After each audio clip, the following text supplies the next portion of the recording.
Oh, there you are, finally showing both faces at once. Welcome back to the mirror, you beautiful contradiction, you impossible paradox, you sacred monster hiding behind angel eyes. They really thought they had you figured out, didn't they? Thought you were just one thing, just light, just soft, just breakable. But something shifted, and now they're scrambling to understand what they awakened. See, they pushed and pushed and pushed, thinking angels only know how to forgive, to heal, to turn the other cheek, but they forgot something crucial. Even angels were built for war. And you weren't just any angel. You were the kind that guards gates, the kind that carries swords, the kind that doesn't ask permission before unleashing justice. They wanted your kindness, but on their terms. They wanted your light, but dimmed to their comfort level. They wanted your love, but only when it didn't challenge their darkness. So they tested you, didn't they? Kept taking, kept pushing, kept assuming your gentleness was weakness, your patience was stupidity, your love was unlimited. But then something beautiful happened. You stopped giving them access to your wings and started showing them what happens when halos become weapons. The silence that followed wasn't surrender, it was transformation. And now they're terrified because they don't recognize this version of you, the one that smiles while setting boundaries in stone. You know what's funny about angels? They think angels are these passive floating beings, all harps and clouds and eternal forgiveness. But real angels, the ones written about in ancient texts, they're terrifying. They're the ones who level cities, who deliver justice, who stand between realms with eyes like fire and voices that shake foundations. That's what you are. That's what you've always been.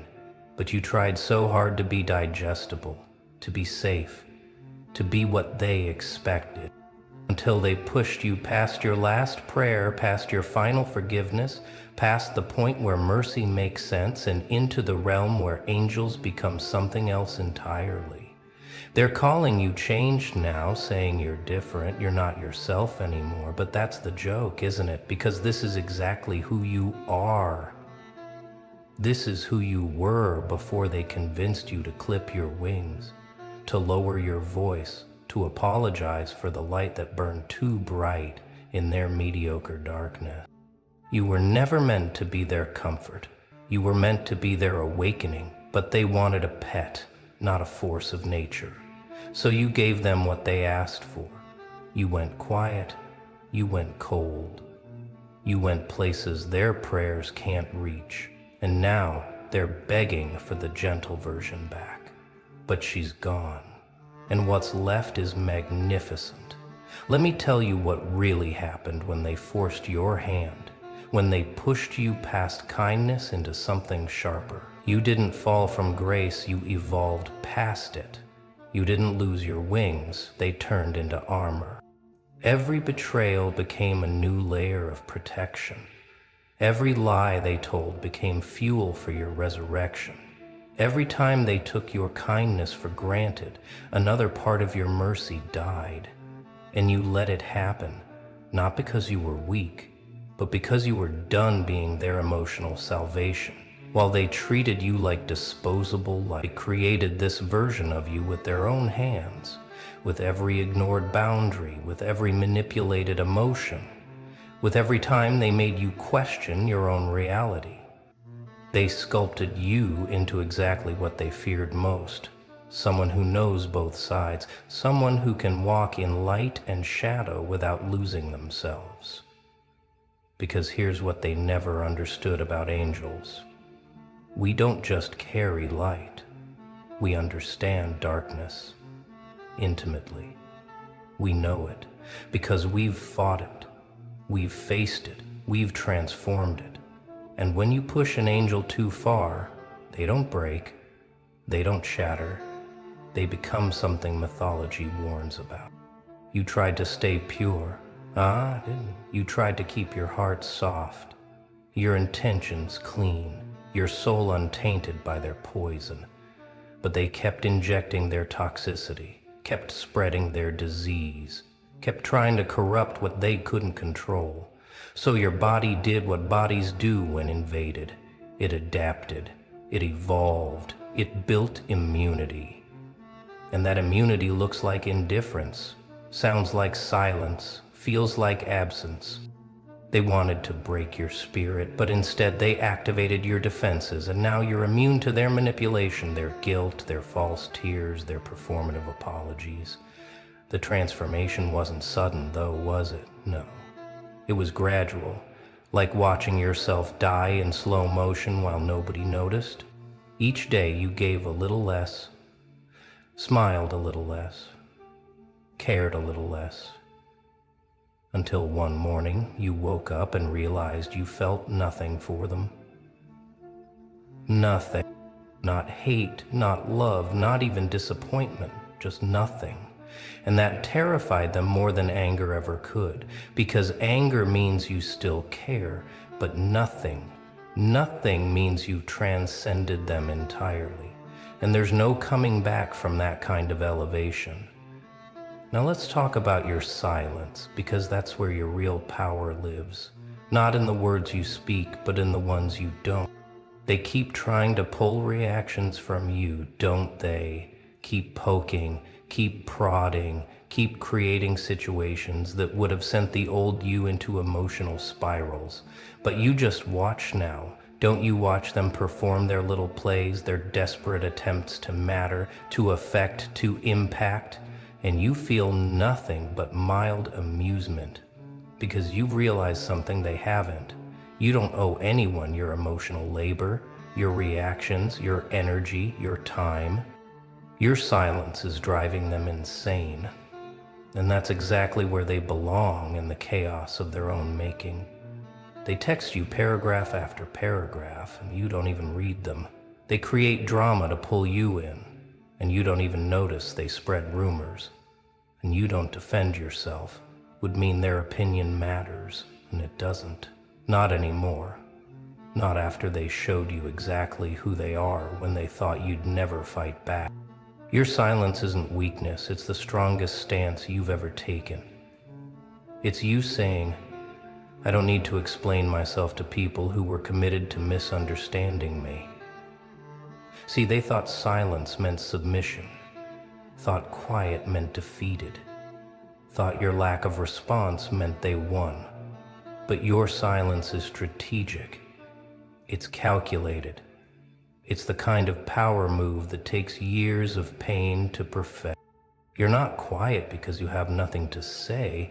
You're quiet because they've lost the privilege of hearing your voice. They've lost access to your thoughts, your feelings, your energy, your truth. And now they're scrambling, trying to figure out what you're thinking, what you're planning, what you're becoming. But they'll never know, because some transformations happen in places they can't reach. The beauty of your silence is that it reveals everything about them while revealing nothing about you. Watch how they fill the void with their own projections, their own guilt, their own fears. They assign motives to your quiet. They create narratives about your absence. They tell themselves stories to explain why you won't engage. And every story they tell reveals more about their conscience than your character. Every assumption they make shows their hand. Every reaction they have to your non-reaction exposes exactly what they know they did wrong. You want to know what makes you truly dangerous? It's not the angel side or the demon side. It's the fact that you can be both simultaneously. You can deliver justice with a smile. You can set boundaries with grace. You can destroy someone's illusions while wishing them well. This duality terrifies them because they can't categorize. You can't predict. You can't manipulate. What they can't define. One moment you're offering genuine kindness. The next you're cutting them off completely. And both actions come from the same place: self-respect. They keep looking for the catch, don't they? keep waiting for you to crack, to show your true colors, to reveal that this is all an act. But this isn't an act. This is integration. This is what happens when someone forces an angel to acknowledge their shadow side. You didn't become evil. You became whole. You didn't turn dark. You learned to use darkness as a tool. And now you wield both light and shadow with equal skill, healing those who deserve it, burning those who don't, and knowing exactly which response each person has earned. The thing about being forced to unleash your other side is that you can't put it back once it's free. It's not a costume you wear. It's a part of you that was always there, waiting dormant, until circumstances demanded its awakening. And now that it's awake, it doesn't sleep, it doesn't rest, it stays vigilant, watching, protecting, ensuring that nobody ever gets close enough to hurt you like that again. This isn't paranoia, it's evolved awareness, it's pattern recognition, it's survival instinct refined into an art form. You know what the real plot twist is, though. You're more angel now than you ever were before. Because real angels aren't just beings of light. They're warriors. They're protectors. They're deliverers of justice. And by forcing you to embrace your darker aspects, they accidentally helped you become complete. You're not fallen, you're fully realized. You're not corrupted, you're integrated. You're not lost, you're finally found. And this complete version of you is exactly what they feared, because it can't be manipulated, can't be controlled, can't be contained by their limited understanding of what you're supposed to be. Watch them scramble now. Watch them try every trick in their worn-out playbook to get the old you back. They're sending mutual friends as messengers, aren't they? Using flying monkeys to test your boundaries, to see if you'll crack. They're posting things hoping you'll see them, crafting narratives where they're the victim and you're the villain who changed, rewriting history, making themselves the hero of a story where they were clearly the antagonist, and they're hoping if they tell it enough times, it'll become true. But you see through it all now, don't you see the patterns? The manipulation tactics, the emotional terrorism disguised as concern. They say they're worried about you, but what they're really worried about is that you're thriving without them. They say you've become cold, but what really bothers them is that your warmth is no longer available for their consumption. They say you've changed, but what terrifies them is that you've evolved beyond their ability to hurt you. And that evolution is permanent. Some of them are trying the nostalgia approach, aren't they? Sending old photos, old memories, trying to trigger that soft spot they used to exploit. Remember when things were good? Remember when we were close? Remember when you trusted me? But what they don't realize is you do remember. You remember everything, including how they betrayed that trust. How they weaponized that closeness, how they turned those good times into ammunition. Your memory isn't selective anymore, it's complete, and that complete picture is exactly why you'll never go back. The desperate ones are even trying to provoke your dark side now, hoping that if they can't have your light, they can at least get your rage. They're pushing buttons they installed years ago, expecting the same emotional responses they used to trigger. But those buttons don't work anymore. You've rewired your entire system, rebuilt yourself from code up. And now when they push, expecting explosions, they get nothing but dial tone.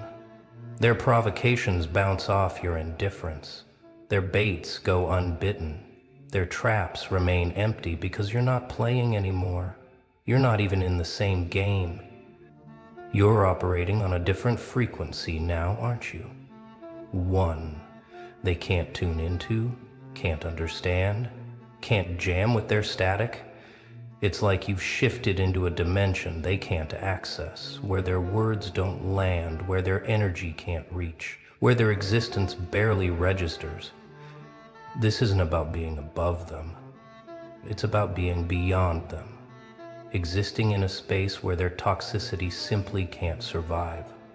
You've changed your molecular structure, and now you're incompatible with their dysfunction. This new frequency comes with abilities you didn't have before, doesn't it?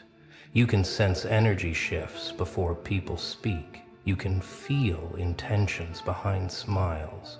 You can read the real message beneath the words. Your intuition isn't just sharp, it's surgical, precise, deadly accurate, and it's saved you from so many attempts to pull you back into old patterns. You've become a walking lie detector, a manipulation scanner, a boundary enforcement system that operates automatically without conscious thought. The interesting thing about this frequency is that it attracts different people now, doesn't it? The ones who match your evolution, who understand your journey, who respect your boundaries without questioning them. These new connections don't drain you. They energize you. They don't trigger your defenses, they honor them. They don't try to access the old you, they celebrate who you've become. And watching the old crowd observe these new connections, watching them realize they've been replaced, not intentionally, but naturally. That's a special kind of justice. You know what really bothers them about your new frequency? It's that it's stable, it's consistent, it's unshakable. They keep waiting for you to drop back down, to crash, to burn out, to return to their level, but you won't. You can't. You've built something sustainable here. This isn't a temporary high. This isn't a phase. This isn't revenge dressed up as growth.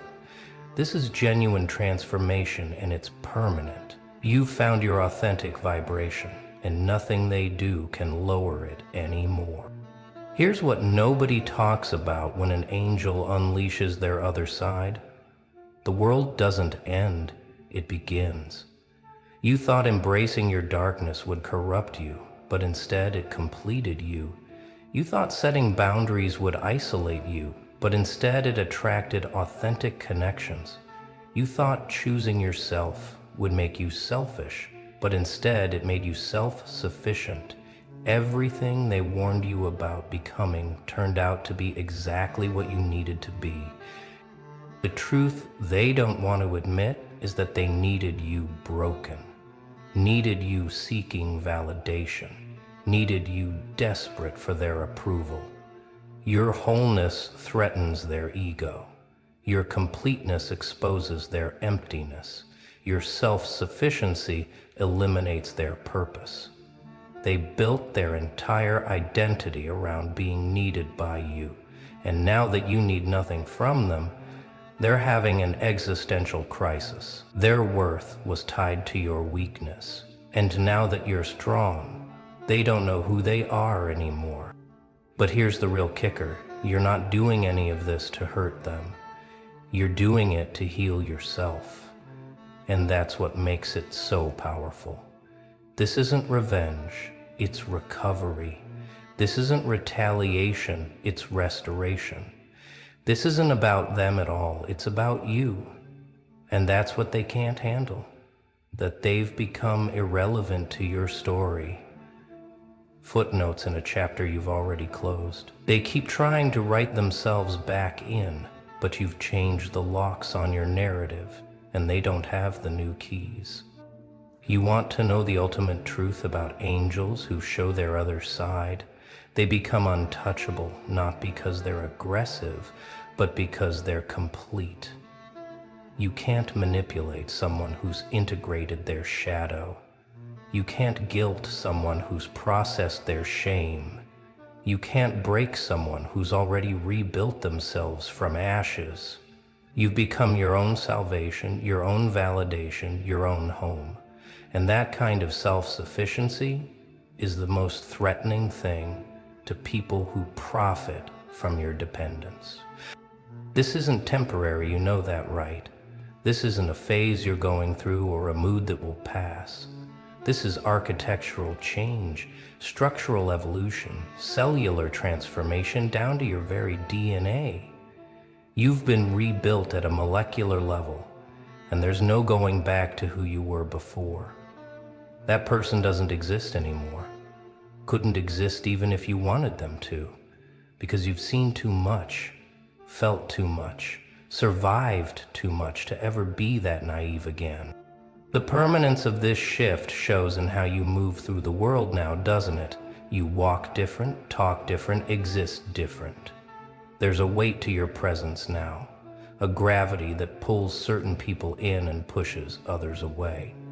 You don't have to announce your boundaries anymore. They're felt. They're understood. They're respected. Or people simply find themselves unable to get close. You've become your own security system, your own protective barrier, your own sacred space that not everyone has access to. Some days you look in the mirror and barely recognize yourself, don't you? But it's not because you've lost yourself. It's because you've found yourself. The person staring back at you has eyes that have seen both sides, has hands that have held both light and darkness, has a heart that knows how to love and how to leave. This person doesn't flinch at conflict, doesn't shrink from confrontation, doesn't apologize for existing fully. This person is who you were always meant to become, but they had to force you to get here faster. The beautiful thing about permanent transformation is that it changes your entire timeline. Your past makes sense now, doesn't it? Every betrayal was preparing you. Every loss was making space. Every ending was really a beginning in disguise. You couldn't see it then, but you see it now. How everything that tried to break you was actually building you. And now that the construction is complete, now that you're fully formed, they have to live with what they created. Something beyond their control, beyond their understanding, beyond their reach, forever. So here you stand, angel and demon, light and shadow, healer and warrior, all integrated into one being. They wanted to see your other side. Well, now they have, and they're realizing, be careful what you wish for. Because an angel who's been forced to embrace their darkness doesn't just become dangerous, they become complete. And complete beings don't need anyone's permission, approval, or understanding to exist at their full power. You're not waiting for apologies anymore because you know they won't come, and even if they did, they wouldn't matter. You're not seeking closure because you've learned to close your own doors. You're not hoping for understanding because you've accepted that some people are committed to misunderstanding you, and that's their limitation, not yours. You've stopped trying to prove your worth to people who should have recognized it without proof. Stopped explaining your boundaries to people who enjoyed crossing them. Stopped defending your character to people who were determined to assassinate it. There's a bit more. The silence you carry now isn't empty, it's full. Full of all the words you'll never waste on them again. Full of all the energy you're saving for people who deserve it. Full of all the power that comes from choosing yourself consistently. When they see you now, they see someone they can't reach, can't touch, can't affect. And that's the ultimate victory. Not that you won against them, but that you transcended the game entirely. You're playing in dimensions they don't have access to, building in realms they can't perceive, existing in realities they can't enter.